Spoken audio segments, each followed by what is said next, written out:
this is our 20th anniversary, meaning me and you. Oh, okay. Well, look, you appreciate this. This is our newest rescue. Oh, All right. I know you're a big doggy person. Yeah. That's Maisie from Louisiana. the hillbilly. I won't say that, but she survived the storms. It's very Bob Dylan-esque. Thanks As for we doing. speak, keeping my wife busy. All right, all welcome to the November 2020 JPF general meeting. Appreciate you all being here.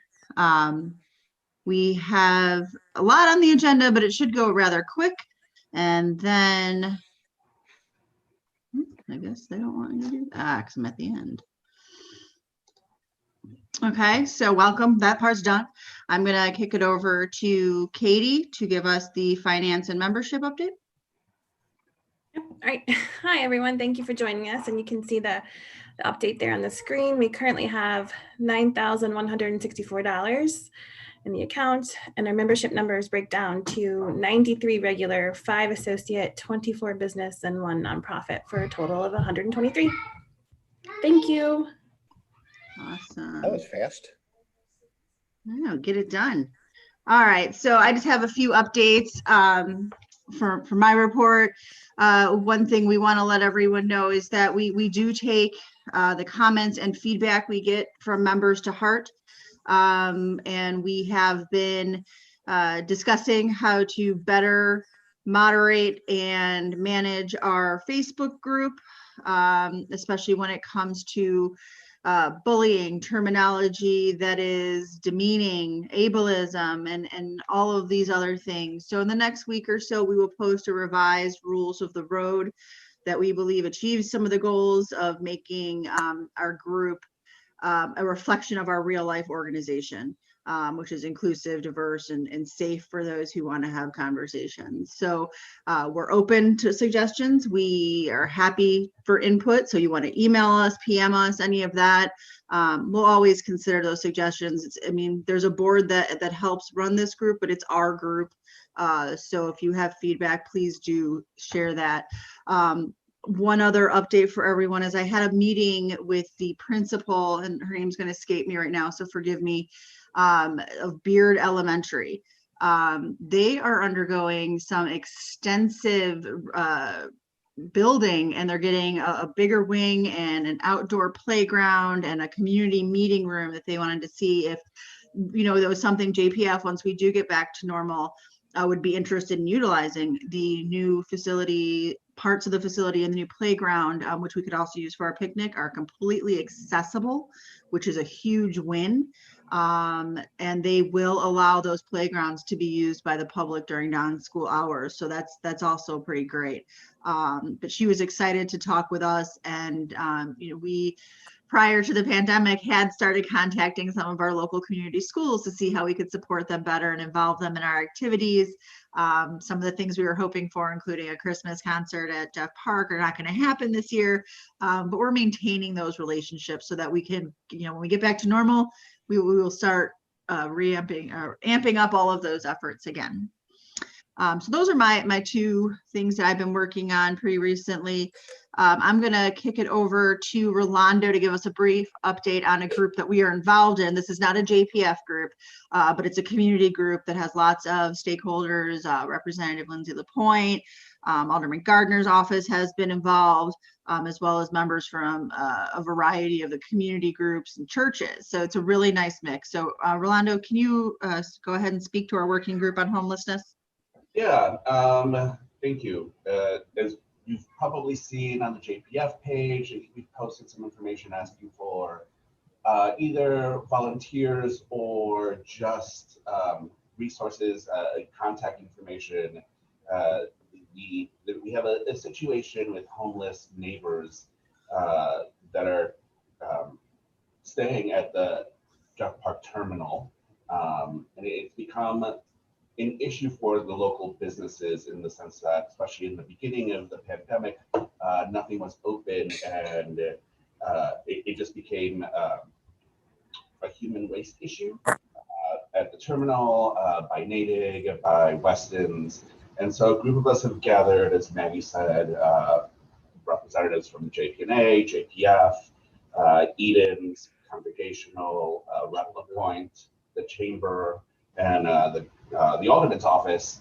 And we've met a few times now, divvied up some work and managed to get a lot of city resources, or a few city resources out, including their medical mobile or mobile medical center out to help with some medical diagnosis and analysis. We've had Heartland come out, and the Chicago Coalition for the Homeless. The Chicago Coalition definitely felt that it was a situation that merited weekly follow-ups from their services.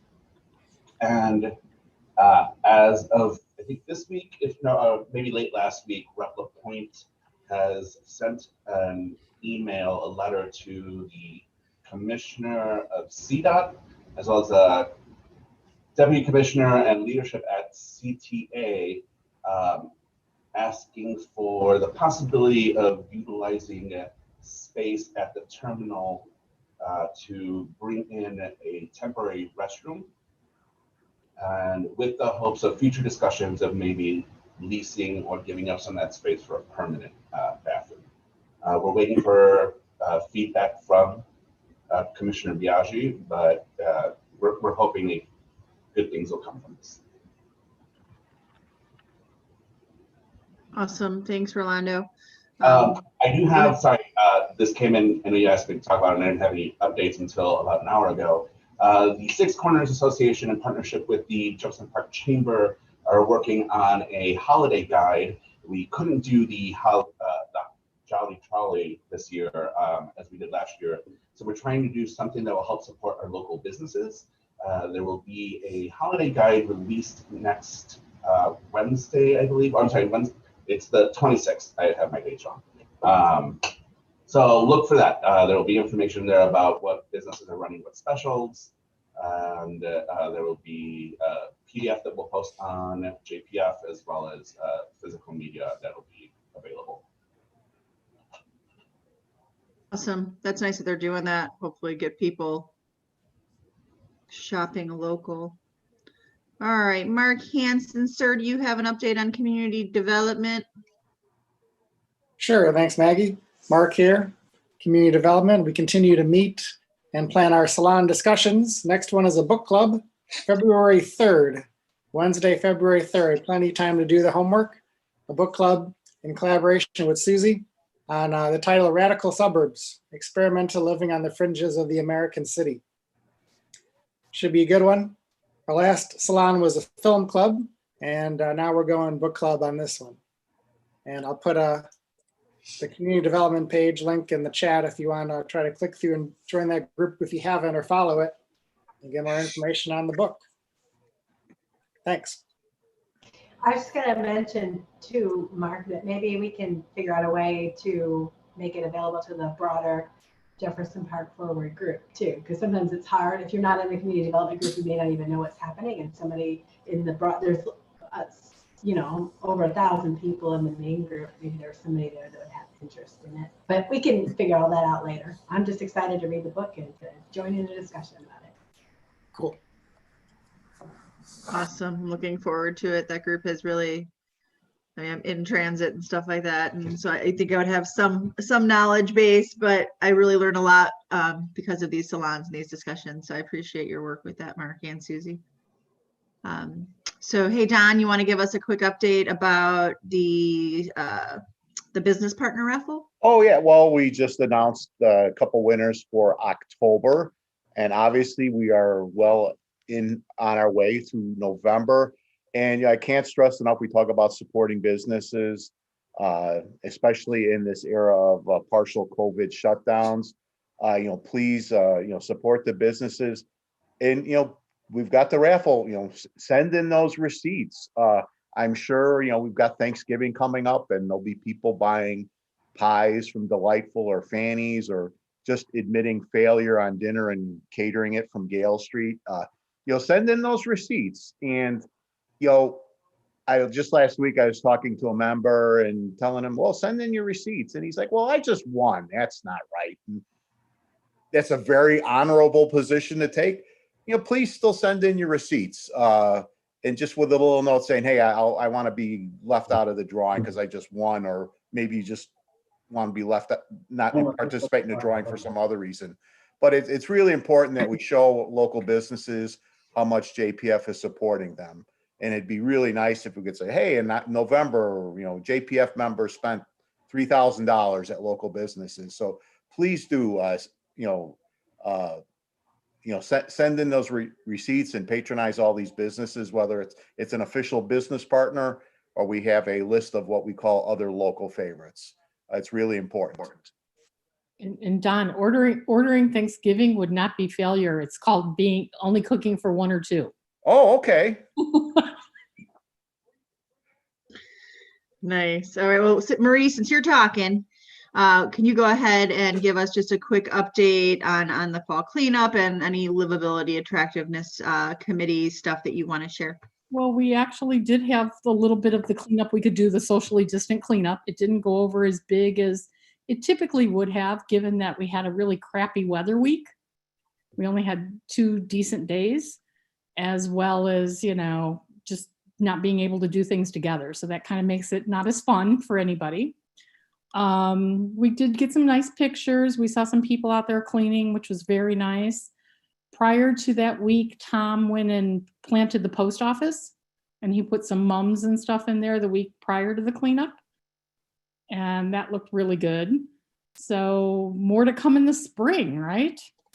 And we'll find out who won the swag soon. Yeah, we'll do that this weekend. We've got a couple sweatshirts and stuff for people. So, all right, with that, I'm going to go ahead and introduce one of our speakers, and we're grateful for him making the time for us, Congressman Mike Quigley. I'm going to go ahead and stop screen sharing. This will be better, guys, if you do choose the speaker view in your settings, but you don't have to. But with that, Congressman Quigley, it's all you. Great. Thank you. It's good to see you all. I look forward to seeing you all in person right soon. Got some optimistic news about vaccines, 3 different ones. But even with that, folks, we have a ways to go, as you know, not just in the making sure the trials go forward, the distribution gets done and it gets done right. And there's a lot more work to do. And before this is done, we have got probably the toughest times before us, the rest of November, December, January, even into February, depending on how this rolls out with the numbers. So we can talk about that later, but be safe in the meantime. I always start these meetings when I'm in person by saying, no matter what's happening, and a lot's happened in the last year, the most important thing that we do, and Dana from my office is on the call, is services one-on-one. Medicare, Medicaid, Social Security, what's happening in DC, and soon, hopefully, tours to DC and schools will start coming back. It can't happen soon enough, but let us help you with services first and foremost. Helping anybody one at a time is still more important. And related is the legislative angle. We're back settling into what happened in November, and it's kind of rolling that out. It's still a lot of analysis there. For the first time in our country's history, had 43 previous presidents. For whatever reasons in the past, this hasn't happened before. The head of the GSA has made the determination not to go forward with ascertainment. Her concern seems to be that it would set a precedent in that the president hasn't conceded. My response to her is the president has never not conceded under these circumstances.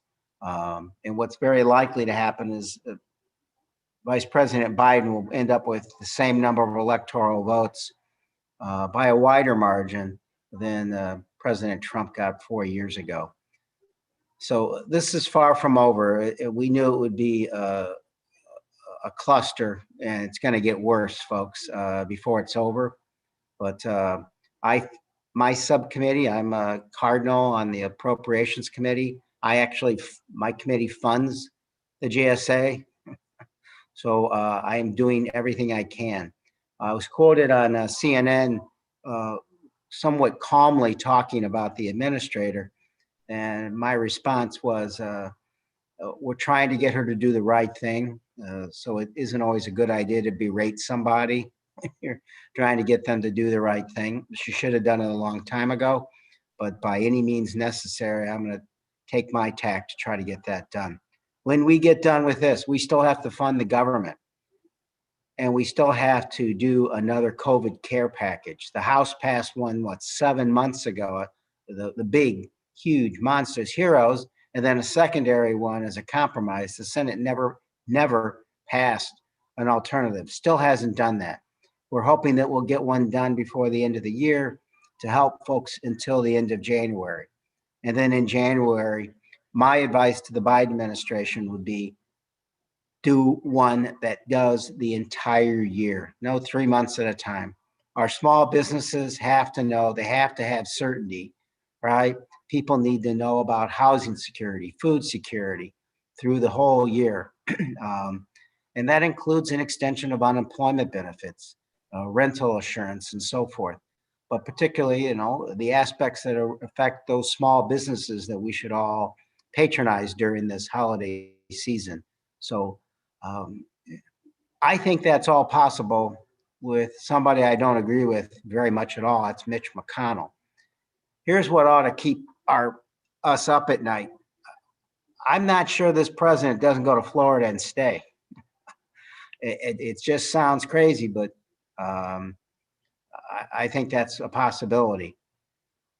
So we're going to do whatever we can to make this as appealing as possible to get it done, to work out a compromise. That's going to be the recipe for the coming year. But that's first, a continuing resolution or some funding mechanism to get us into the next administration. I'm hoping it'll at least be like till March and April, and then we can work afresh. The Biden administration said it's a fresh start. He wants bipartisan cooperation. He wants healing. I'm all with it. It'd be such a welcome change. And even watching him deliver his presentations lately, it is a welcome change, whether you agree with his policies or not, and the manner in which they're delivered reflects an attempt at appealing to a broader spectrum. And I think we owe it to each other to try to do that. And then the thing I want to stress is next on the agenda is a reform measure that prohibits for this sort of thing from happening again. And we saw that after Watergate, and I think we're going to see it this time. And it's long overdue, from statute of limitations dealing with whether or not a president can be brought to justice for committing crimes while in office, to responding to subpoenas, to what's happening right now with the GSA administrator. A peaceful transfer of power is absolutely critical. The only other thing I want to mention is we have to do an infrastructure package, a really big one. During the Depression, as bad as things were, we dreamed big and built bigger, and we have to go along those same lines. And that's beyond just roads and bridges. Think of all the other needs we have. The lakefront's under assault from extraordinarily high waters, and the damage is just extraordinary. We have how many schools can you name in our own neighborhood that are over 100 years old? Park district facilities. The fact that the digital divide is accentuated during a pandemic. You hear of kids in rural areas having their parents drive them to parking lots where there's Wi-Fi so they can go to school remotely there. And instances of that in Chicago as well. So we got a lot of work to do. I promise you it's only going to work if we go in there with the right attitude about compromise and working together. So I do believe the majority of us have that in our mindset, and we're going to continue to come back and talk as often as we need to, and hopefully next time in person.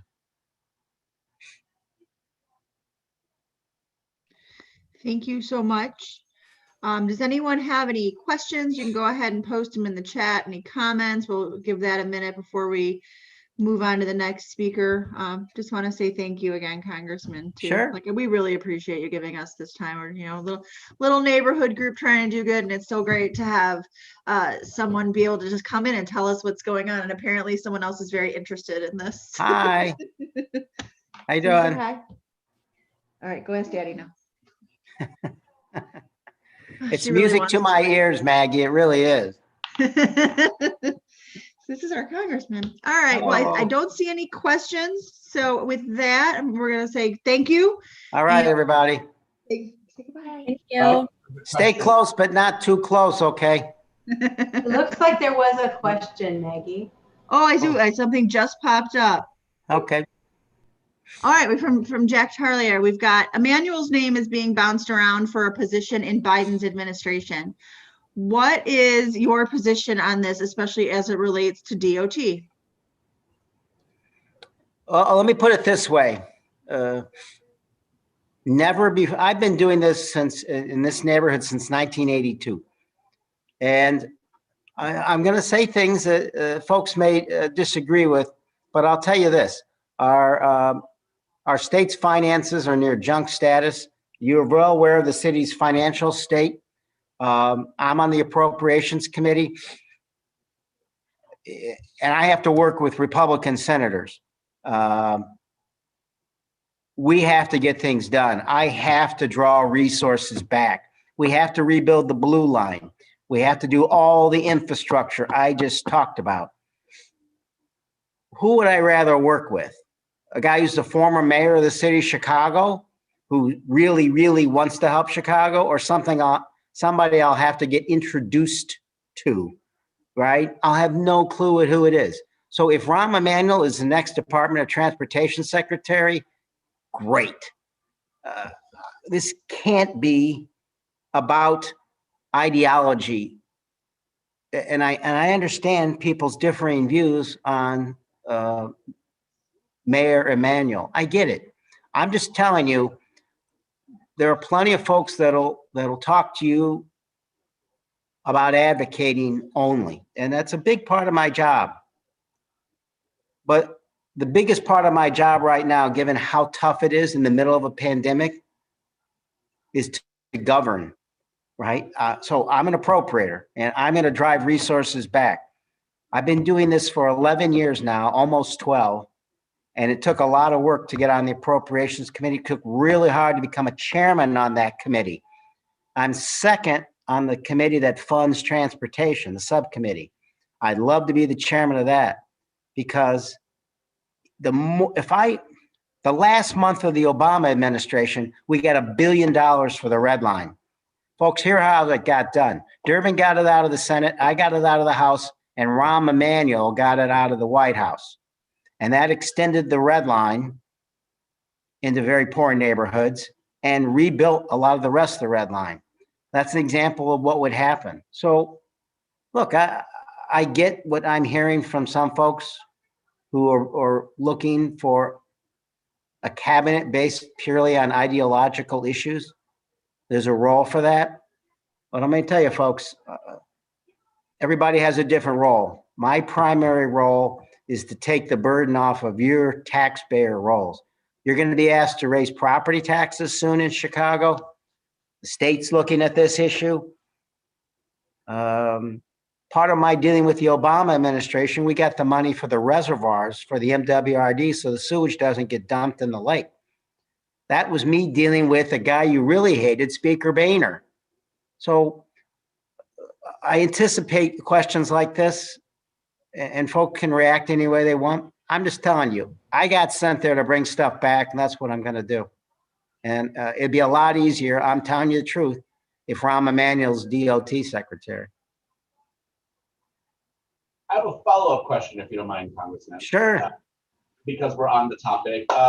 What kind of resources or assistance or contact info can you provide us regarding the homeless situation that we have and trying to get permanent restrooms installed at the CTA terminals? Sure. Look, there are ways to fund that. And it's a great question.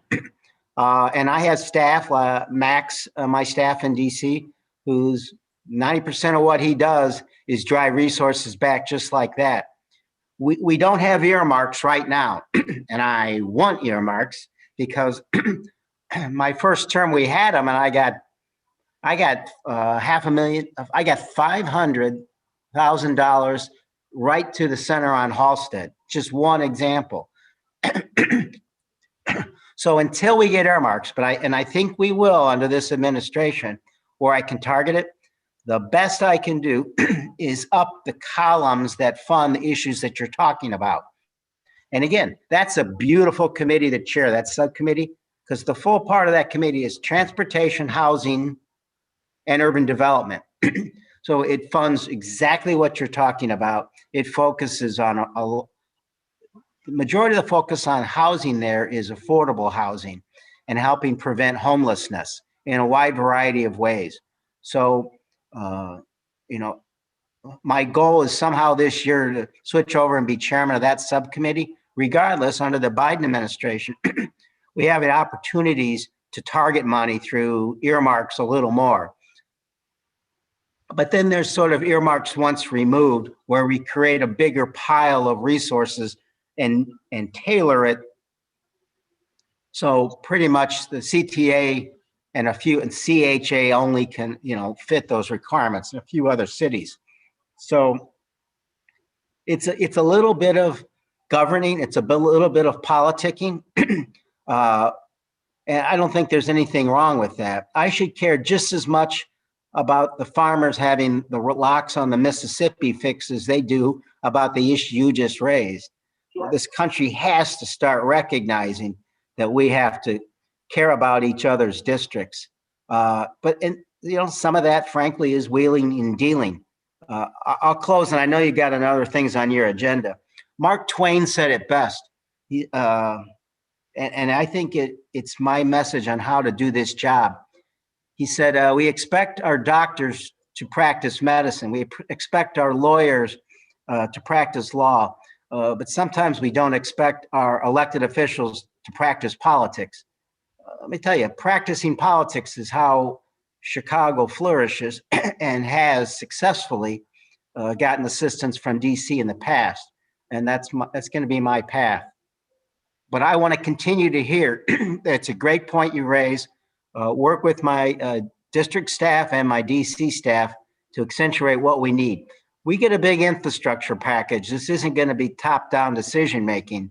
It's going to be a lot of your input and your aldermen, your state reps, your state senators, and county commissioners.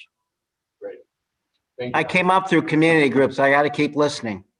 Thank God you. bless you all. I got to scoot. All right. Thank you, Congressman. Just so Sure. everybody knows, Thank you. Dana put their constituent service office website and phone number in the chat. So please make sure you take note of that as you need it. And with that, I am going to Take care. thank you, Congressman. you. You too. Bye-bye. Stay close, but not too close. Bye. She's looking forward to a tour one of these days. All right. So Susie, I think I made the correct account a co-host. Are you going to screen share? You should be good to go. Yeah, I am. All right. So thanks, everyone. This is Susanna Ernst. She's with the Northwest Chicago Historical Society to give us an overview of our Jefferson Park Fire Station and some of the appropriate ways that we can work as a community to help preserve some of our history. Great. Thanks, Susie. Thank you. Can everybody see my screen? Certainly. Yes. Okay, great. Okay, hi everybody. I'm Susanna Ernst with the Northwest Chicago Historical Society, as Maggie mentioned. A lot of you call me Susie, so there's that too, and that's fine too. So I really appreciate the opportunity to discuss the old Jefferson Park Firehouse, which housed both Engine Company 108 and Hook and Ladder Company 23. So the building that we're going to talk about hasn't been in use for about almost 10 years, but it's been recently brought to our attention by many people in the neighborhood, as there's all kinds of discussions of redevelopment that are going on right now. So most of you will know the old fire station, how it looks today. It's an abandoned building. It's owned by the city, and it's sitting in the corner of Ainsley and Lipsch. I'm sure most of you know this place. It's always been the site of this of the fire station, at least until it moved in 1981. So it was here in operation from 1906 to 1981, when the Jefferson Park Fire Department moved to their current location at 4625 Milwaukee. So that's the corner of Laramie and Milwaukee. It's right across from Wilson Park. So after the fire department left, the city of Chicago used it to house streets and sanitation until 2011, and it's basically been empty ever since. So of course, the fire station didn't look like it does today. It didn't always look like this. Of course, there's one time when it was brand new. And I'm sure a lot of you see this picture around. This is actually a picture that's a part of it's our picture, but it's been around so much that now I think people consider it part of the public domain, which is fine. It was beautiful when it was finished. It was a grand Beaux-Arts building with an elegant facade, and it had ornamental cornice, and it was also built of blonde brick, which is unusual for Chicago firehouses. In the picture, you can see that there's a house next door to it, just to the right of it there. And when the building was finished, this street was actually a mix of residential and small business owners, tinsmiths, teamsters, blacksmiths, carpenters, many different European backgrounds all up and down the street there. Unlike neighborhoods close to the Loop, Jefferson Park is not a port of entry neighborhood. So many people who came here in the earlier days had already been living in the United States or Chicago for a generation or two and were looking for more space and potentially home ownership. So how did we get to have a fire station right here at the corner of Ainsley and Lipsch? To understand that, it's a little bit important to understand a little bit about our history here. So this area of Chicago was once a town unto itself. In 1850, Jefferson Township was born, and that was centered down at Milwaukee and Irving, where Six Corners is today. The township it's a massive swath of land from North Avenue to Devon Avenue and from Western all the way to Harlem. In 1855, the first railroad came through the area, and land was platted around the train station, and that's where our terminal is today. Jefferson was the first stop on the train on the train stop, so it was platted and of course became developed quickly afterwards. In 1872, there were approximately 800 people living right around the terminal area and the platted area, and these people incorporated the village of Jefferson, and the downtown center was near Lawrence and Milwaukee and Higgins. That particular area would have been the downtown.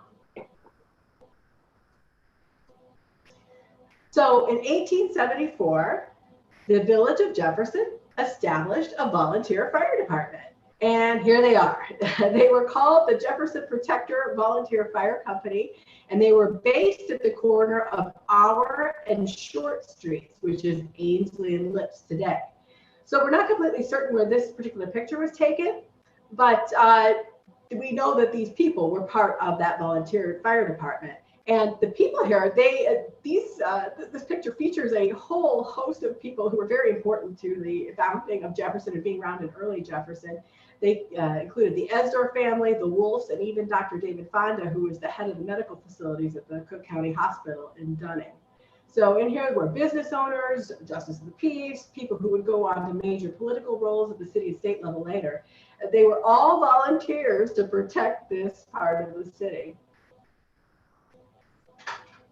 So next up is a map of Chicago, and all the different colors show the different annexations of Chicago over time. The yellow part of the picture represents the great annexation of 1889, showing a massive swath of land that was annexed to the city. And you'll see there where the red circle is, that is the township of Jefferson, which was annexed at the time. From this annexation, the city quadrupled in size, and Chicago at that point became the largest city in America in land area. And then it also became the second in population. It surpassed Philadelphia, to now have the second largest population in the United States, making it, of course, the second city. Chicago went on to remain the second city then for 100 years. So this little wooden firehouse here, will come up, this little wooden firehouse here, this was the firehouse that stood at Lipson Ainsley when Chicago was annexed. Or I'm sorry, when Jefferson was annexed into the city of Chicago. It sat at R and Short Street, also known as Lipson Ainsley, and it became, at that point in time, part of the Chicago Fire Department. It was no longer the Jefferson Fire Department, volunteer fire department. Of course, it didn't meet any of Chicago's restricted building codes, as you can see. So there was work would need to be done, and they need a new structure. But as you can see from the map that we just looked at, there was a huge amount of land mass that was now covered by the city and needed to be managed. And Chicago had absorbed all these surrounding towns, and they had to figure out how to service them and then tie all these services together. So the fire stations in these surrounding towns then became part of the Chicago Fire Department. But it wasn't just fire departments, it was everything: sewer, water, police, streets, sidewalks, streetcars, everything needed to be managed. So it just took a while for Chicago to catch up with everything.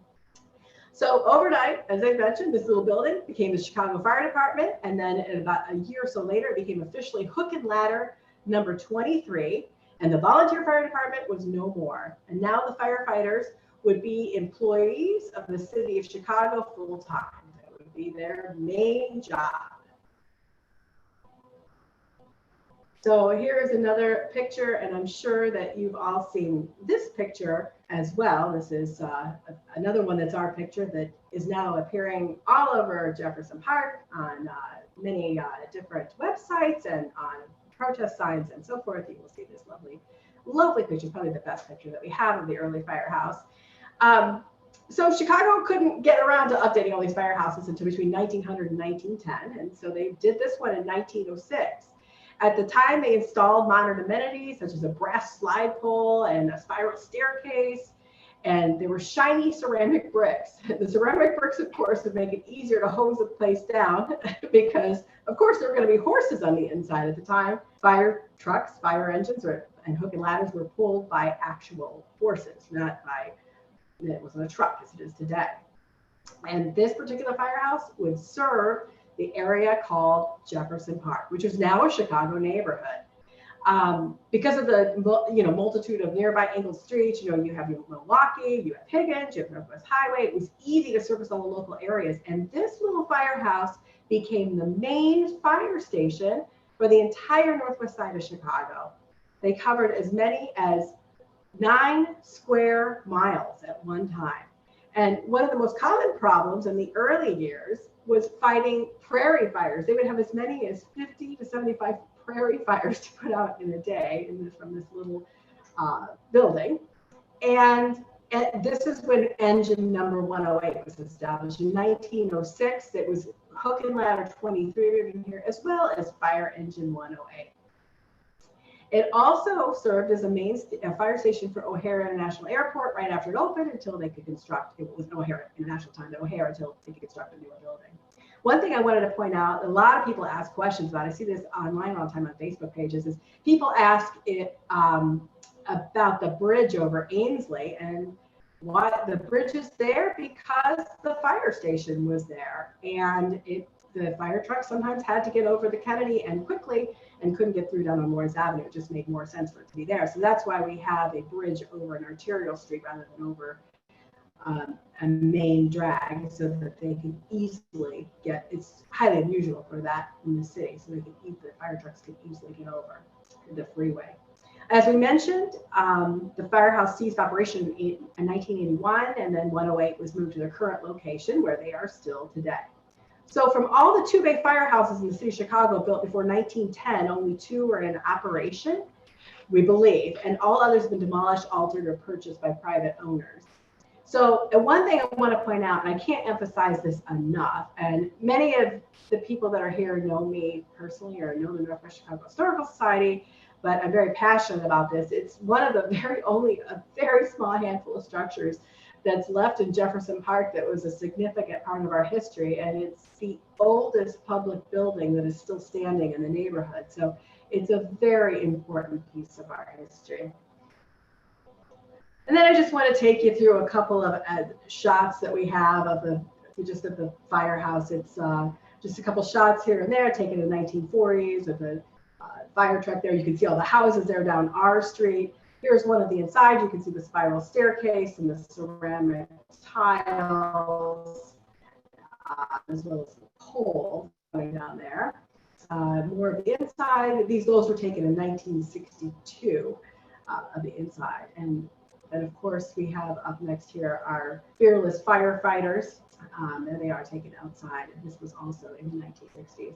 And the firehouse in the 1970s. So you see the cornice is gone, but the house is still there next door. So anyway, coming back to this, we've heard a lot of people say, why the heck do we care? What's historic and what's worth saving? And obviously it varies with the eyes of the beholder, but we need to put some definition behind this. And it's really urgent with this building in particular because it deteriorates more and more and more every single day. And simply put, historic means old and worth the trouble. It applies to our community's tangible past. And it'll surprise all the cynics out there, but these old buildings, they can offer opportunities for a community's future. I mean, there's intrinsic value here. Buildings of a certain area, particularly before World War II, tend to be built with higher quality materials, such as hardwoods, and hard pine, and old growth forest. If you live in a bungalow or an old apartment building, you probably know that it would be almost impossible to rebuild your home for a reasonable price of what it is today, because of the fact that it's priceless. Pre-war buildings were built by different standards, and so there's a good bet in putting a new business into an old building. You tear something like this down, you never know what's being destroyed. And these old buildings, they attract people. The warmth, the materials, the marble, the brick, the residences, other people, the activities, the history that occurred in them, and they're just more interesting, these older buildings. The vestiges of other uses, like the fire station, the mixture of styles. It's America's downtown revivals suggest that old people like buildings, where the feeling is like, homey or warm or reassuring. Older architecture just always seems to fit the bill. Regardless of how you spend your life, Americans seem to prefer themselves living in or around old buildings. And I know some people's eyes glaze over when preservationists talk about historic building stock, but what they really mean is the community's inventory of old buildings are ready to fulfill new uses. And this building is a reminder of our city's culture and complexity. By seeing this building, whether it's related to something we know about or don't know about, and we could tell that this is a fire station, tourists, longtime residents were able to witness the aesthetic and cultural history of an area. And so this particular building gives our area a sense of permanency and heritage here, and it's one of the few vestiges that we have left. Real quickly, we just want to talk about, because this has been a very important topic, and this came up several years ago, it's coming up again. How can you preserve a building appropriately? The Department of the Interior, the National Trust has standards for rehabilitation. And the big elements are: preserve your historic materials, feature and form, be compatible with surroundings, and be differentiated from the historic building. So I know that seems a little esoteric, so we certainly can look at some examples of what appropriate rehabilitation is. So for example, we have an old house here in Virginia. What you'll see, there's an addition that's put on there. It's deferent to the original structure, the structure that is old. We know it's part of the old building. The materials are similar, but we can tell it's new. Also here we have a library that is from a bigger city out east. The addition is deferent to the old part, which is on the left, and it's made of, you can tell it's new, but it does somehow capture still the essence of the other building. Same thing that we have here. We have a hotel. The front of the building here is old, the back is new. It's different, it looks similar, but you can tell it's new. Also here we have another library, or it might be a school building. On the right is the new portion. It's it blends with the building, but you can tell it's a newer part of the structure. So when people are doing historic preservation, when the developers think about such things, they want to make sure that they follow strict guidelines. You push it back a little bit, you make it deferent to the structure that is there. You can tell it's new, but it's respectful. So let's talk a little bit about inappropriate rehabilitation real quick, so you know what it looks like. And a lot of you have seen this around Jefferson Park and around the neighborhood, that they call this popping the top. You're free to do whatever you want with your property, but this is not historic preservation.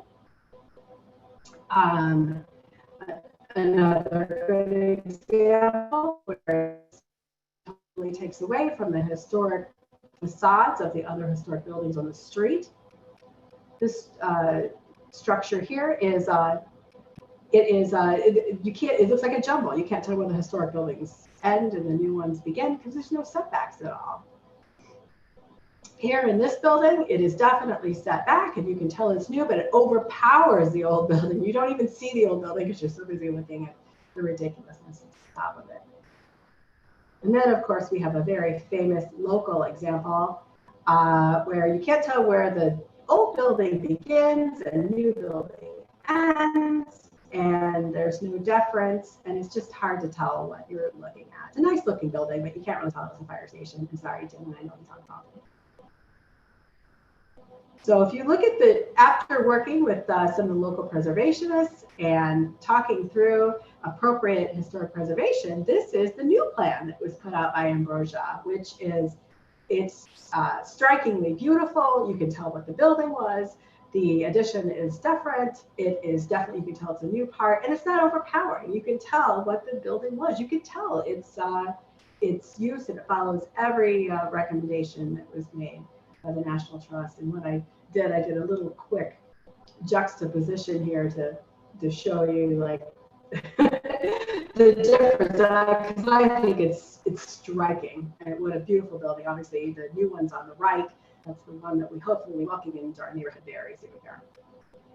So real quick, and I know that I've gone on for a little bit longer than you probably wanted me to, but there was just something that I wanted to talk about really quickly because it's important to me, and it's about Lost Jefferson Park. And when I say Lost Jefferson Park, I think you know that some of you may know that there's a book called Lost Chicago. And so I think about all the different things that we've talked about here. And one of the things that I want to mention is that along with all these other reasons for preserving and that we talked about today, one of the most important things to me, and one that makes me the most emotional, and is particularly about Jefferson Park, is regret only goes one way. So preservation of historic buildings is a one-way street. So there's no chance to renovate or save a historic site once it's gone. And we can never be certain how something is going to be valued in the future. So we destroyed Jefferson Park piecemeal. When I say we, I mean everybody over time, not we in this room. But, you know, at one time there were monetary or development or usage reasons that maybe build it, you know, one building at a time, it felt like a good idea to remove it, put something else there. But over time, one by one, we completely decimated our downtown. And when we do it, when we tear these things down, we've got to remember that we do it at that moment in time. And at that time, it seems like it's a good usage gain, perhaps. But we also are tearing that building down for future generations. So in essence, we've made some executive decisions for people who live here 20 years from now, 50 years from now, 100 years from now. Some of these people will never benefit from having any important connection to the history of our community or any of our heritage. And so, not saying that we need to keep everything, we most certainly don't, but sometimes there are things that are very important to why we exist here, and it's important to pass those things along. So just real quickly, because I know that this group in particular is huge fans of parking lots and gravel lots. So here we go. Here's Kirchhoff Flowers, now a parking lot, one main parking lot to be precise. This is the CTA terminal, or a bus terminal kind of station. This is now a gravel lot. Here we have a bowling alley, now a parking lot. And in the middle part of this building that's coming up was the Schumann building. Admittedly, the middle part of this building burnt down, but it is now a gravel lot. This next picture here was our hardware store. It is now in the middle of Kennedy. So we didn't tear it down for another building, but it did get torn down for the Kennedy. And then we have May's Funeral Home. It is now a vacant lot. And then one that makes me sick because it was here when I moved here, which is the lovely terracotta building east of Front Lawrence. It is now a parking lot. And then we have other things too that are gone. Maybe they're not parking lots, but we've changed things dramatically. Times Theater is now the Dunkin' Donuts. Here on the corner of Higgins and Lawrence, or excuse me, Higgins and Milwaukee, on the left is now a little kind of grass area where the post office annex is. And then on the right, that there's nothing there. There's some parking or paved area. There's also a monument there, to be fair. And here on Old Depot Way, this is now, it comes up, where the CTA terminal is today. We have also two lovely mansions along Milwaukee. Now they're nondescript buildings and parking lots. And also too, we all are familiar with the Gateway Theater, which is not the Copernicus, which is lovely, but the facade is now gone, and the tower of the Gateway is no longer with us as well. That was another gem in Jefferson Park. Also looking at the ceilings of the lobby in the Gateway Theater are also gone. And Jefferson Park's very own clubhouse is also gone. We did have a clubhouse here in Jefferson Park at one time. So what I want to say is that, so I talked about this, we destroyed everything kind of piecemeal, right? So at the time it seemed like a good idea, but every time we remove something, we tear it down for all future generations. So all the people that come after us are never going to benefit from having that important connection to our community's history every time we tear something down. So we need to move forward, most certainly. We can't turn back the clock, we can't. But we need to think about our future and those who follow in our footsteps and how to build a good, walkable community that's historic connections to our past. And we do this to honor history, but we do it also to preserve our future, because once a piece of history is destroyed, it's gone forever, as you can see. And that's one of the reasons why we're such huge advocates of ensuring that this particular piece of Jefferson Park gets restored, because it is a key critical part of our history, and it can once more be a critical part of our future, housing a local business and drawing people from all over to come to be part of Central Jefferson Park when Jefferson Park comes again. And we believe it will come again as we all continue to work together in community groups and otherwise. And that is all that I have. Thank you so much. Those pictures are amazing. And the context and the history and the importance of preservation that you've shared with us tonight. I'm really grateful for that. So thank you for making the time. Hey, Susie, this is Don. I'm familiar with all those pictures, except for that old CTA bus barn. Where was that at? That was behind my house. So that was, okay. Yeah, I actually, okay. I forgot to put the picture in of the jewel that just came down. Yeah, we had two buildings come down in the last year, which is the Ray Wachowski house, which is across from the Jefferson Park. And then we had the old jewel came down too in right there. But the jewel was by the bus barn right there. So wait, the bus barn, did that eventually morph into the Jefferson State Bank building? Yes. Was that a yes? Yes. Oh, okay. Okay, now I know. Okay. Anyone else have any questions? Not, I'd like to say we've got Tim Palmaville from Ambrosia Homes with us. Hi, Tim. How are you? How are you guys? Can you hear me okay? We can. Do you need to share a screen or anything, or are we just going to chat? I can share a screen. Let me figure out how to turn my video on here. Hold on a second. All right. I'm going to go ahead and make you a co-host. That's the only way I know how to let you share screen. Okay, so then. So you're now a co-host, so you should be able to share your screen. And again, everyone, even with the screen share on the speaker view is probably the best way to watch this. Okay, give me 2 seconds here. No worries. This over.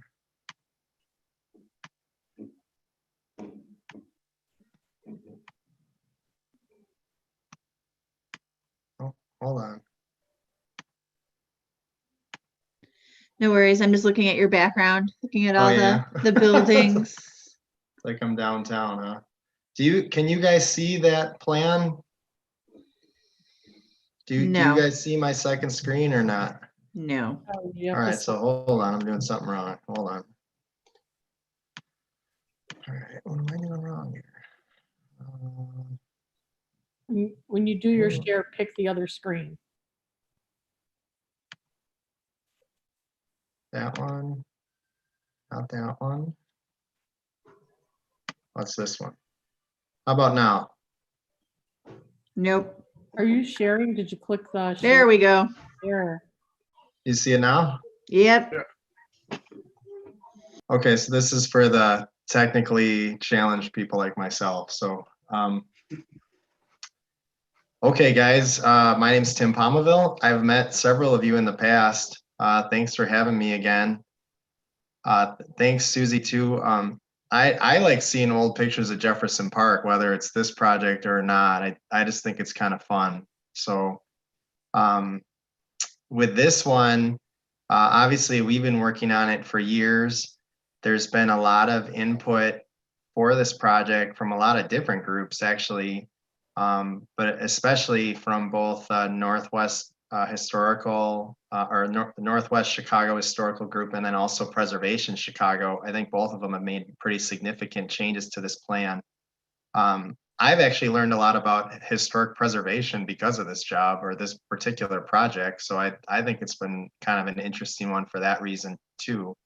What I was going to share with you guys today is just the permit drawings that we submitted to the zoning department at the city of Chicago. So you guys can actually see what we send to them when we change the zoning. These drawings, when we actually do a permit set, they'll just get more detailed essentially, but this is the level of drawing that you use when you change the zoning with the city of Chicago. So the first one that you see here is really just a site plan. Can you guys see my mouse when I'm moving it around? So this is the front of the building, this is Lips. The idea being that in the front of the building, we would have outdoor seating for Lake Effect Brewery. So Lake Effect intends to not just be a brewery, but to have a restaurant right from the beginning. So I think a lot of that too has been necessitated just by watching what's happened with the pandemic. And it seems like restaurants or bars that actually serve food have done better. They're treated a little bit differently too by the city. And I think that's why they didn't want to wait to open a restaurant here. So there's going to be a kitchen right away. But they intend to have outdoor seating right from the beginning. So the outdoor seating goes, if you go there where the overhead doors are, there's a little bit of an area where you call it like the driveway. That's actually part of the property. There'll be seating in that area. And then even across the sidewalk, there's enough room. The parkway there is actually concreted, but you could actually have more seating there as well. So it's their intent to have outdoor seating that way. If you guys can recall, on the north side of the property, there are nose-in parking spots that are there currently. We've asked the city to maintain those. It's kind of up to the city whether that gets maintained because that's considered on street, so they can kind of do what they want with it. In the back of the building, you can see there is room for some parking spots. We've drawn it with 6 parking spots. This is in a TOD area, so you get relief for the number of parking spots that you would typically need. This has 9 residential units, so normally you would have 9 parking spots. We've proposed 6. I do think it actually could be even reduced from 6, but we're trying to keep the 6. So you can see in the back of the building too, there's a stairwell back here because you need basically two places, two stairways in a building like this. One of them would be on the inside, kind of towards the front, and then one is actually outside the building in the back. There's a stairwell in the back also to the basement of the building. There's a full basement in this building. It's about 7 feet tall, clear. Right now, it has about a foot of standing water in it. And that's mostly because the city just sometimes has the sump pumps running and sometimes doesn't. So there's almost always significant water in that basement. So you have to be a little careful when you're inside of it. And then there has to be a place for garbage, and that's kind of in this corner here. One difference too is that we added another overhead door on the north side of the project for lake effect again, and this is for doing deliveries or taking receipt of materials. So that comes in off the top here. If we go just kind of moving along, this is kind of what the basement looks like. You can tell that what they did here is there must have been an open basement. There were probably a few columns in here, but when they switched from let's say horses to actual more automobiles and big rigs, they needed to be able to support the weight. So there are giant concrete columns that line the basement, and that's what these are. They look like they were poured not as part of the original building, but they're probably to support the weight of the machinery above. So they're still there. This is a little bit different view of a site plan. It's a little bit more details of the first floor. There are columns that are in the first floor too, and I think this is probably what it was like in the basement before they added all the additional columns. These columns are shown as squares, but the base of the columns are concrete, and then there's steel above that. They're pretty neat. So stuff like that, we're trying to maintain inside the building. During Susie's presentation, one of the pictures she showed you was it's kind of like a clay tile or like an iron brick, or it's like clay brick basically, but they're white and they actually still are in the building. We're trying to keep all of that stuff so that when you walk into this building, you're going to know that you were in a firehouse. So wherever we can keep things, we're trying to. The big challenge for this one is that we have a huge lead paint problem. Normally if you buy an old house and there's lead paint, as long as it's not disturbed, you don't necessarily have to even do anything with it. You can paint over it. Here we have a building that they basically left the windows open for like 10 years and didn't condition it. So all of the paint, whether it's lead or not, all peeled off, and now it's all basically floating around in the air. So when you walk in, it's almost like it's a snowstorm of lead paint. So we have to get it out of there. We have to get it off of all the surfaces, and even on surfaces that we're trying to maintain, they have to get it off of it. So it becomes very expensive because you have to do it all by hand essentially, especially when you're trying to keep sort of the integrity of the inner structure there. So that's actually going to take some time, and that's a big challenge with this project. So, but anywhere where we can keep the existing brick or the existing look of the inside of the building, we're trying to do that. So there's both white clay tile, and there's also I would call it almost like a burgundy type of tile inside, which is also it's pretty cool. It's just again covered with lead paint, but when you get all the paint off of it, it's neat. So those types of colors are going to be maintained in here. Right now it's a concrete floor, obviously. I'm not, I've talked to Clint and just said, what are your plans for that? And they have to have floor drains, for the beer process. So I don't think they've totally decided what the flooring is going to be in this yet. But it's going to have the high ceilings that it currently has. I believe the first floor ceilings are between 12 and 13 feet. So that's great, especially for brewing. And the basement is only 7 feet. I think he's going to end up using that for storage. So at least that's kind of the idea right now. So if we keep going,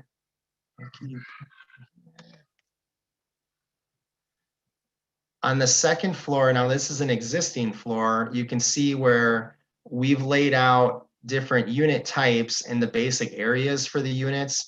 We do have some sketches that lay these out and show kind of how they work. But if you can picture this, like on the 1-bedroom units, they have windows at the front of the unit, but those are the only windows, right? So you're saying, well, how do you do that? You don't have any windows for your bedrooms. Well, these are almost set up more like loft units, kind of like what you'd see in the West Loop. If you guys go and look at some of the rehabs, or, you know, when they take an old building and they make it into residential, sometimes the walls of the bedrooms don't go all the way to the ceiling. It's the same kind of idea here. So the bedrooms themselves would be sort of at the back of the unit, and then it would have like a very open feeling. The ceiling heights here too are going to be around 12 feet. So it feels like a loft when you're inside of it. Oh, sorry about that. Hold on. On the 3rd floor, now this is an addition. You can see we're adding 4 more units on this floor, and you can kind of see again the basic ideas and the shapes of the units. One thing that's very different is on the 2nd floor, you can see they have hanging balconies. We have 4 on the Ainsley side, and then we actually have 1 that's hanging more towards the alley side. That was to just try to minimize the amount of the balconies that you see as part of the facade. If you go on the 3rd floor, I think you guys remember Susie was talking about this. The idea is always to try to differentiate the addition from the original structure. So in this case, we pushed it back on the plan, right? Well, that creates nice little areas though for decks, essentially roof decks. So there's no need for balconies on the 3rd floor. And we think these are kind of hidden so that the building's tall enough, you wouldn't necessarily see people even out on the deck. So that's why this floor is a little different. So you have these decks here and even a deck back here. So no need for hanging balconies on the 3rd floor. Above that, we would have the AC units and the chiller for the commercial area. And here you can just see more elevations. So we've tried to maintain all of the original window openings where we can. That's very easy to do for us on the 1st floor. This part back here with the door and with the overhead door here, those would be new openings. But like you see on the first floor on the lip side, 1st floor on the Ainsley side, these are all the originals. One thing I was going to point out, you know, Susie showed you a couple different drawings. One of my favorite ones has almost like stained glass on top of it. But if you look very closely, when you see the stained glass or whatever the decorative glass is above that door, I believe those are actually barn doors. They're not overhead doors, because if you see, there's other pictures where that disappears and then it's clearly overhead doors. It's almost like they changed how the doors work, maybe when they changed the equipment that they were using there. We still need to figure that out. So with, you know, when working with the historic groups, we're hoping to get a little bit more guidance on what we should do for doors. I think in the end that overhead doors probably work the best for the brewery, but you know, should we actually put something like is shown on this drawing where, I mean, if you look closely, I think it says Jefferson Park, or yeah, I think it does. The architect just put that in there, but just trying to figure out, you know, which version of the firehouse should we really follow when we're trying to restore it. Because just again, like the overhead doors I don't think they were used when you had this kind of decoration above the door. Going on here, if you go on, this is the way it is right now, actually. There's one side of the building where it's on the property line, and that's why there's no windows. There actually are some windows if you go there now. We think the city just put them in, but they're technically not supposed to be there, and the zoning department is telling us not to keep them. In the back of the building, these windows that are on the 2nd floor are new. The 3rd floor, obviously, everything is new because it's a new floor. On the 1st floor on the back too, I believe the doors are being relocated. So that's a little different back here. This is just a section. You've got a section kind of showing the different heights. Here it's showing 10 feet. I have to see if this was actually the final one that was sent, because I think they played with that and made it a little bit taller. I have to check. But the whole idea is to try to make these feel very loft-like. Actually, you can see first floor is 14.6 on here. So it's tall in there, which is really nice. Here's just another building section, again, just showing different materials.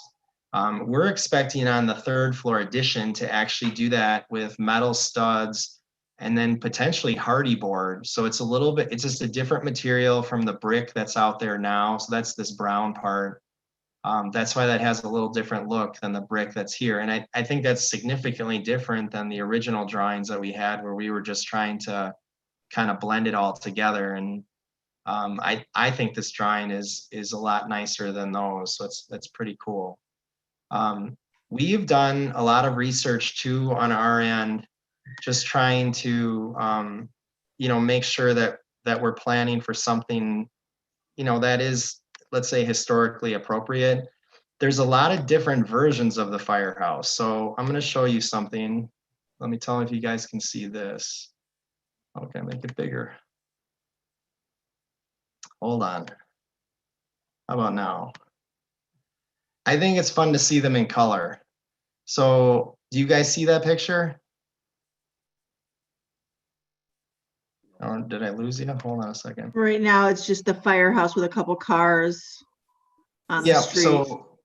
So you can see, oh wait, is this do you see one with it's got the red fire truck inside and it's yellow and you can see the. This is your picture. Oh, hold on a second. All right, hold on. What am I sharing again? Hold on.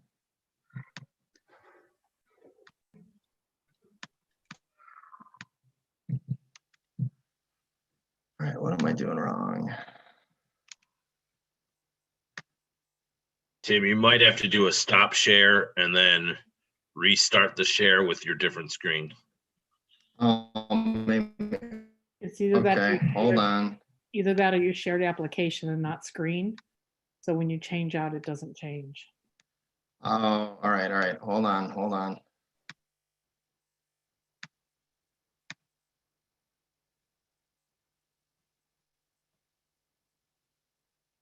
So if I hit stop share and then share screen, try that one. You see that one? Yes, there we go. Yep. So, because we were trying to figure out, well, what are the colors here? So I was actually surprised to see this. The reds with almost, it's like, I don't know if it was copper and it turned blue or if it was painted that color. I like the look of this though, just because again, it's just unique. But some of this stuff, this is where, it's our intent to work with Preservation Chicago and the Northwest Chicago Historical Society just to, I guess, try to collect more information to figure out exactly how should this look when we're done with it. Do we know what year that photo is? You know what? I don't know. Where I've been getting my photos from is there is on the south side of Chicago, there is it's a firehouse that they've created into a museum. It's only open, it's open once a month on Saturday for like 3 hours. And they basically have tons of photos of all of the firehouses of Chicago. A lot of it, and I don't know if you guys have ever heard of, there's a guy named Ken Little who wrote these almost like encyclopedias of these firehouse books. I believe he's passed away, but these books are amazing because there's a lot of history on literally every firehouse in Chicago. He I think donated some of his photos to that museum, and maybe he got some of the photos for these books from the museums. But they have a ton of photos even about this firehouse. So some of these were just me kind of taking pictures of their pictures. So I'm hoping that we can work with them to maybe feature some of the pictures in the finished firehouse, but especially too, I mean, let me see let me try to share this and see if it works. We have, let's see.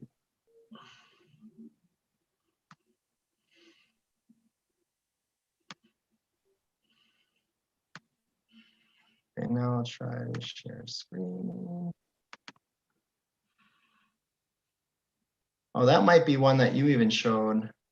We have a bunch of photos like this, and see where it says this is where this came from, where it's a lot of the people who worked there. We're trying to kind of feature these guys inside of the building somehow. And this is something that I'm trying to work with Clint to figure out how that kind of works with the brewery.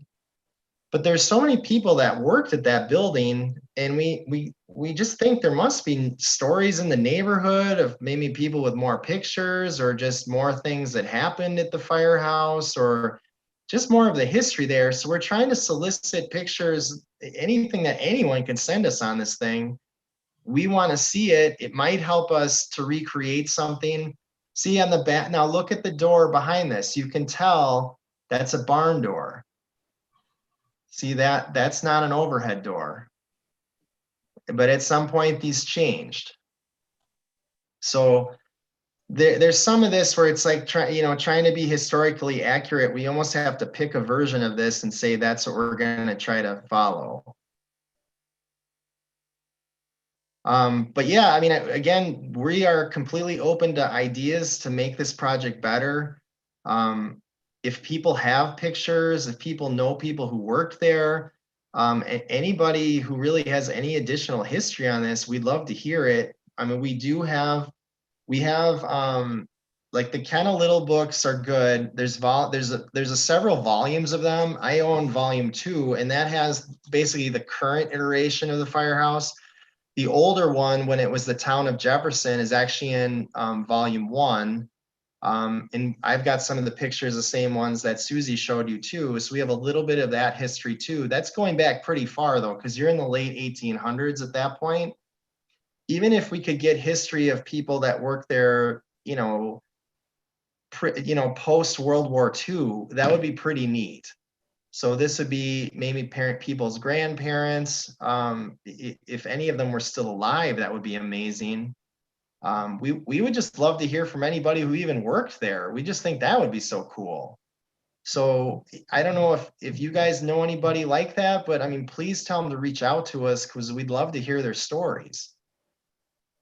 Yeah, that would be really cool. What we can do is on our next newsletter, we can post a little call to action. And if you don't mind us putting your email in there, your contact info. That would be great. These are Does awesome. anyone have any questions about this, or?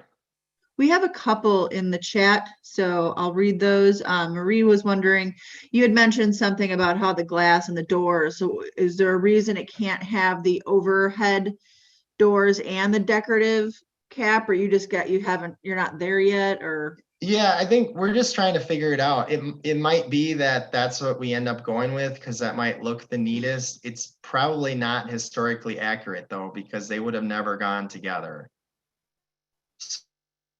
Makes sense.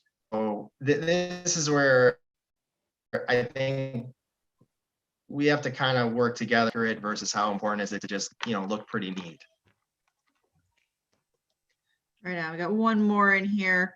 What are the plans for the basement again? What is it, the brewery, for residents, or both? It would probably be for the brewery. It's 7 feet clear height right now. So that's basically your concrete floor to the concrete ceiling. So you can walk under there. There's columns all over the place that are kind of in your way. It seems like it would lend itself well to, either being like cold storage for kegs. But like if you look at, I don't know if you guys have ever been downtown, there's and I haven't been there for a while. I was kind of wondering if it's still open now with the pandemic, but Public and Quality Meats was kind of like across the street from the Publican is like a little sandwich shop and a butcher shop. The place is amazing. So if it is still, open, I'd highly recommend it. But if you go into that place and then if you go downstairs, it's like where they have their bathrooms. They actually put their prep kitchen in the basement, which was, I thought, really creative. And I'm not sure if Clint would want to use it that way, but I mean, the space is there for expansion. I don't see us using it for the residents. It's just the way that the land planner is trying to figure out like stairs and everything. I just don't know if there's a logical way to get down there. So I think it's probably going to go for lake effect in the basement. Right on. All right, we've got another question. Seems like for the doors, the old horse doors with a walkthrough for servers would be best, and the brewery, and allow you to provide a creative historical door rather than a conventional roll-up. Just thinking. So a comment, not a question, from Mike B. Okay. All right. Anyone else got anything they want to ask, share? And you can Yeah. always go ahead, Ryan. Tim, I don't know if you've thought this far yet. Do you guys have any landscaping plans? Is there any room to do any landscaping? Putting in a tree or something in the parkway, or? I mean, so here, let me go back. Here, let's go back to this. I know there's a lot of concrete over there. Let's go share screen. Just a heads up, everyone, while he's doing that, make sure you have Kahoot downloaded on your phone if you are sticking around for trivia, which we will get going in just a little bit. It's a free app, and Maggie will guide you through everything you need to know once you have it on your phone. Do you guys see the site plan? Am I doing this right? Yeah, I see it. Okay.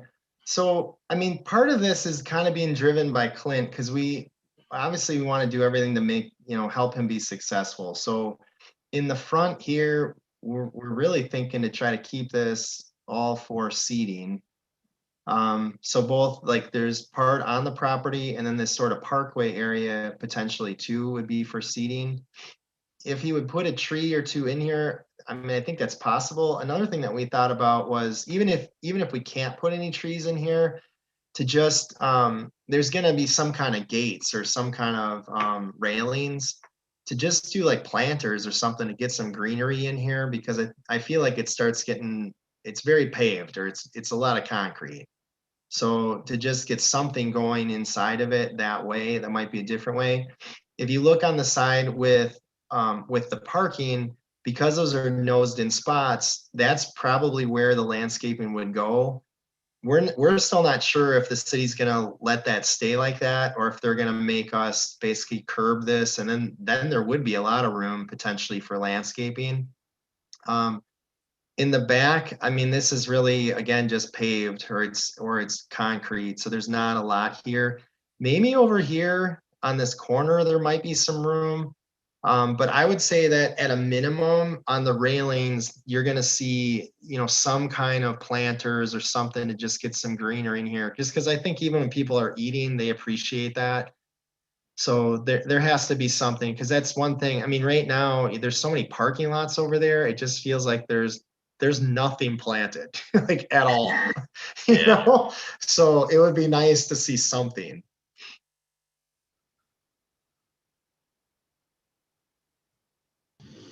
All right. Anything else for the good of the club on this for Tim? There's just one thing that I wanted to make sure that I pointed out. I think I said this in my presentation, but I can't emphasize it enough, that Tim's waited a long time and Clint's waited a long time, and that's all terrible. The community's waited a long time.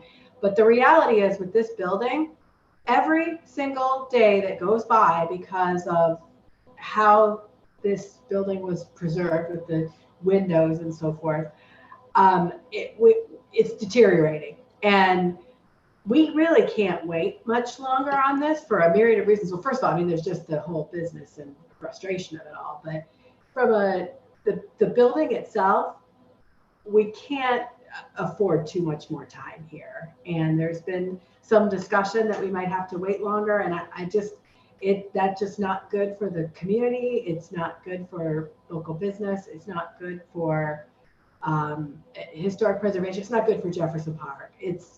This needs to move forward as quickly as possible. We just don't want to see the entire building disintegrate. And I know I'm talking just from the building perspective, but it's urgent at this point. I mean, Tim talked to you a little bit about how everything is disintegrating. There's basically just lead paint flying around and so a foot of water in the basement. It's critical that we move on this as quickly as possible. The city goes slow, but as fast as the city will take us. And I threw a question in the chat. When we get approval, how long before it gets done? So this is our time frame at least. Once the city approves it, you have an approval, it'll be done by the city council. I would assume that we could close then formally, let's say a month later. We will start on building permits immediately. Our plan is that Clint is going to have his own set of permit plans. We're going to have, as more like the residential side, we're going to have our own set. So they're not going to necessarily hold each other up. Our goal, because we think that the residential permits will probably take longer.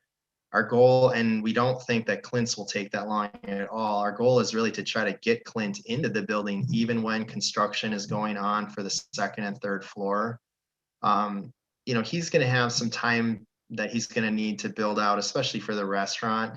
But as far as, getting his equipment in there, he potentially could start brewing in there pretty quickly and doing distribution from that location, rather quickly. So the first steps first, and this would be its own permit too, is the lead remediation.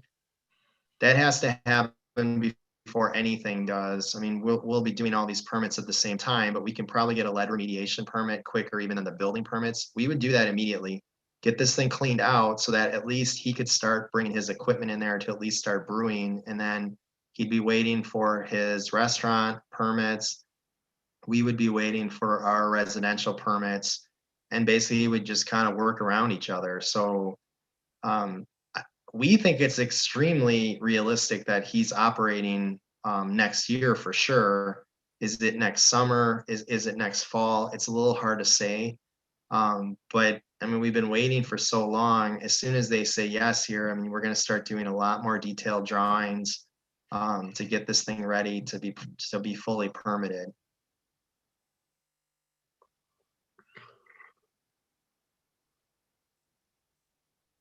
All right, last call for comments or questions for Tim or Susie or anything or anyone. Yeah, hey Tim, while we got you here, could I ask about your other development at the old flower shop on Yes. Milwaukee? So, all right. Yeah, no, we have the demolition permit. We don't have the building permit. We just did a resubmittal though for it, I think last week. I'm not sure if that shows up online right now.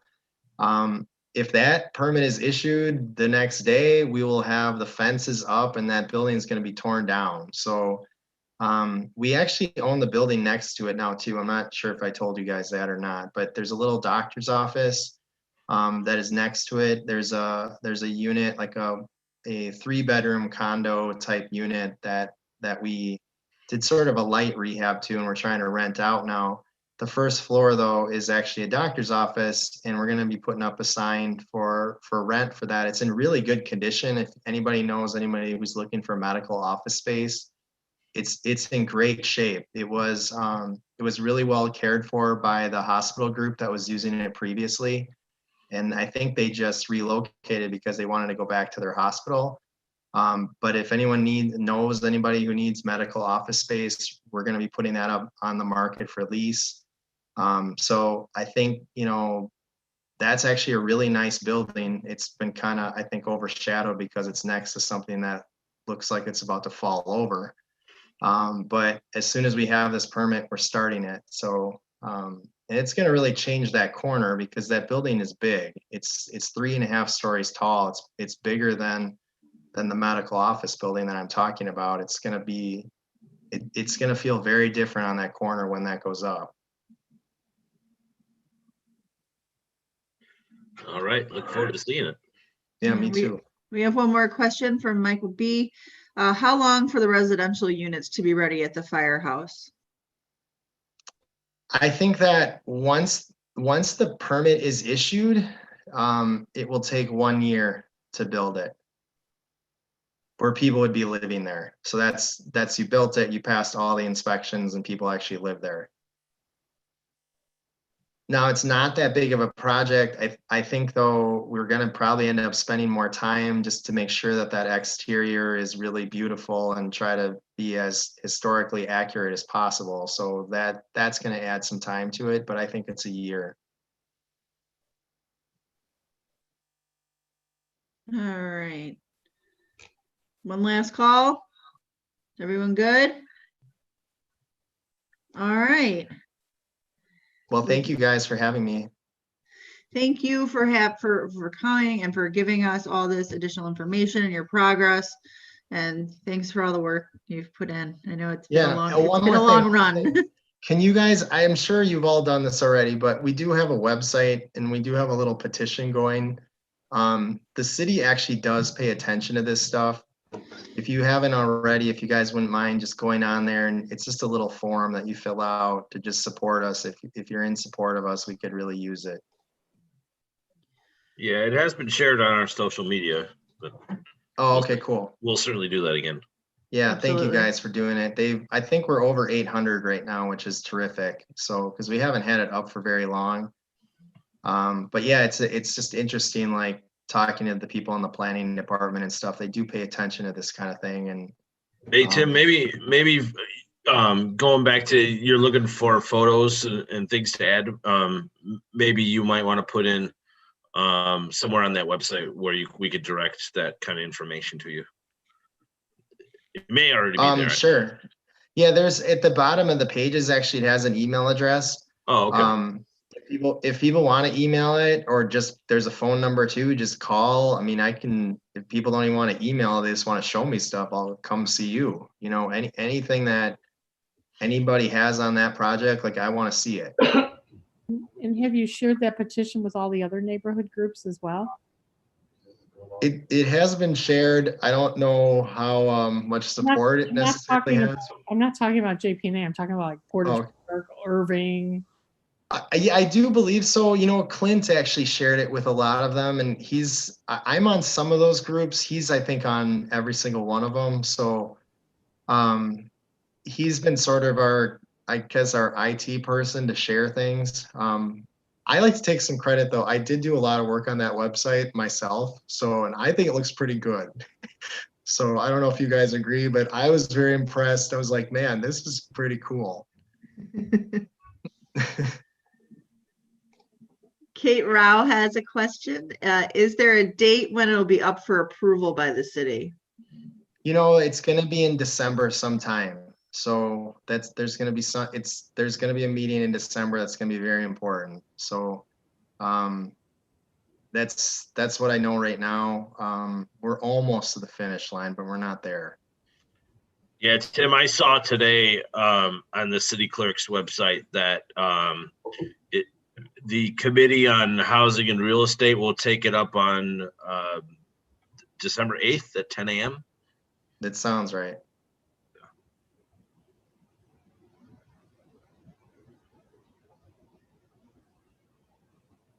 Kate followed up with is there anyone we need to stalk, or do we need to stalk anyone to get it to pass?